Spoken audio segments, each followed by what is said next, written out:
welcome back. This is the part 2 to my french fry video of building this guy. Today I'm going to be showing you how to put those sides together, including putting on his silly little eyes, his little cheeks, and giving him, you know, all his little features and stuff. So I'm going to show you how to do that. If you haven't seen the first one, go check it out if you want. It's, you know, it's just building his sides and starting it, and today we're going to be putting them together. So hang on, cowboy! First part, I told you that it was probably going to take me a little while to get these sides started, but they have been completed. One is, again, accidentally long. I don't know how I've done this, but it's okay because I can do, it'll be all right. Probably get another twisty fry here. So before we put dude together, I'm going to show you how to make his eyes, his little blush here, and give him a face and all that. And we're going to do that before we sew them together so it'll be easier to work on the piece. So you can use whatever colors you want.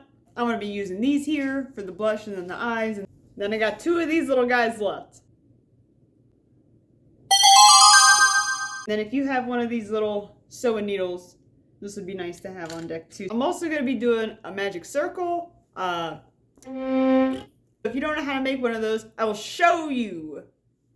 Greetings, this is future Sarah doing a voiceover on past Sarah, but by the time you see this, you will be watching 2 past Sarahs.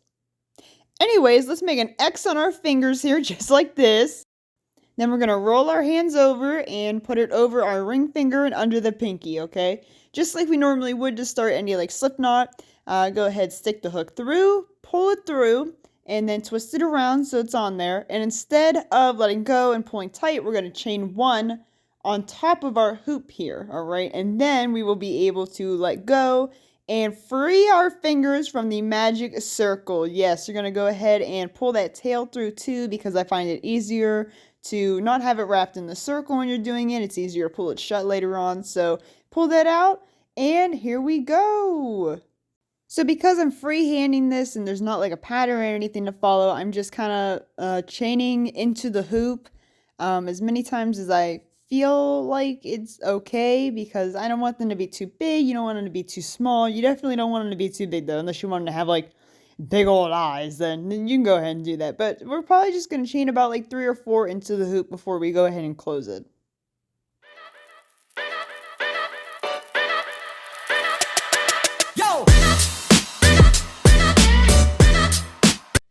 So there we go. We're going to go ahead and pull our tail tight. Yep, that closes it up. And then we are good to go. That begins our eyeball here. We're going to be left with this little nubby thing.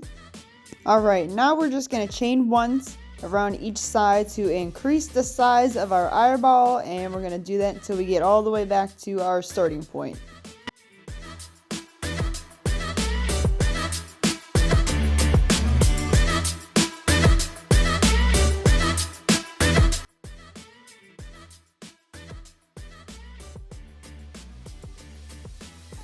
Alright, now we got our eye pieces here. We're going to go ahead and put our eye together. I think it goes like this way. I don't know. Maybe the other way. We'll figure it out. Alright, let's grab our eyeball. And then we're going to stick our pupil, if you will, through the not dented end. So the top right here where it's like, you know, rounded. We're going to stick it through the little hole in the middle, best that we can. Then you're just going to take your little plastic piece here that come with the eyes, and you're going to push that on. And shortly here in just a second, I'm going to realize that this is the wrong way. There we go, champ. Yep, there you are. So you're going to push that on there. Just get it on the first nudge, or just make sure it's secure. What am I doing? Did I flip it around again? What am I doing? What am I doing? Oh, good Lord. Yeah, you had it right the first. Yep, there you are. Gosh, push that on there. And look at that. Oops, you dropped it. You have made an eyeball. Good job. Yahoo! Alright, we're going to do the same exact technique for making the blush that we did for the eyeballs. The same magic circle. The only difference this time is that we're not sticking eyes in the middle of it. Alright, we're just going to, this is plain. You can make this one as big or as little as you so desire it to be. Okay, I'm going to make mine tiny. I don't want big blushes. But if you do, you're just going to add more chains around it and keep increasing it. Yep, here we go. This is the same process here, just in case you need to see it again. I'll slow it down, or, I won't speed it up. But you're going to go underneath the circle with the tail on top, and we're just going to pull one loop down, so you should have 2 on your hook, and then we're going to pull through both of them, and that will begin. So then you can just keep going around until you want it as big or as little as you want. I think this one I only did 4. Yeah, I think I did 4 on this one, and then when I close it, I think I'm just going to do 4 again and call it done.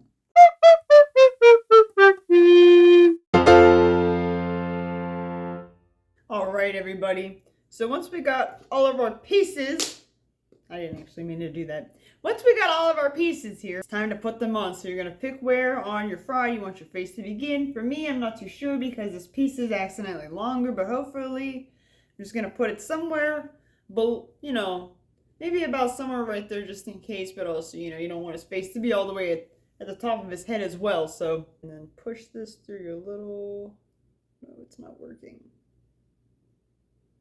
Yes-hoo! Alright, so get that in there. Alright, and I usually use the strings that are still attached to it from where I cut it. Then you're just going to pick where you want it, and we're going to stick it on without pulling it off the little needle thing. Okay. And then we're just going to go around. So now I've got it through the back here. So then when I poke it through, I'm going to keep poking, I'm going to poke through the eye as well, so that's like sewing to its face. So let me figure out. Boop. I'm running out of string here.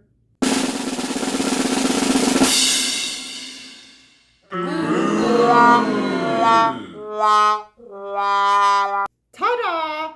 Do not do what I did and let your strings be so short. Learn from my mistakes. Do not have little strings because it is a pain to try to get them back into the needle and do the rest. We have an eyeball! And I now present this fucking thing. T-da! He has a face! Alright. I want you to notice when I'm not around. You're so freaking special. I wish I was special. I'm a people. Okay, but you have to promise not to get mad, alright? I'm gonna show it to you. But you have to promise. Why do I keep doing this? This one, I thought this one was the silly one. I thought this one was the silly one. His brother? His brother is not a fry, he's a tater tot. More like a tadpole. Still makes a good pillow. Hey, he makes a better pillow than his brother, I'll tell you that though. I can't look at him. Here we are, everybody. Me and my children have been made.